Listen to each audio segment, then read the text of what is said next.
Hello सांग मैंने पुणी मु नुआ स्टोरी नहीं कि आसी आपण मैंने जब भी भल लगे स्टोरीटा ताल आपण मैंने मो चैनल को जाइए सब्सक्राइब करूँ लाइक करूँ शेयर करूँ आ लोक साथी सांग मानक समझ शेयर करूँ एमती हेल्पफुल कंटेंट मु आनी स्टोरी आपण मानक प्रोवाइड करी आसतु शुणा ये कहानी विषय पर।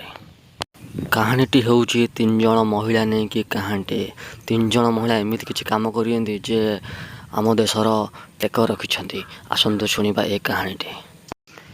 ये हूँ राजस्थान धौलपुर जिलार तीन महिला कहानी जहाँ आम पाखे घटना भली लगे। एमाने एमती किसी कर देखते जहाँ अन्य महिला निश्चित भाव में प्रेरणा उच्च आनिब छोट बेपार भली बड़ करा जाए ताहा तीन महिला प्रमाण कर देखते। पाठ बेसी पढ़ी नाहंती अर्थ समय परिश्रमर मूल्य बेसी बुझुंट।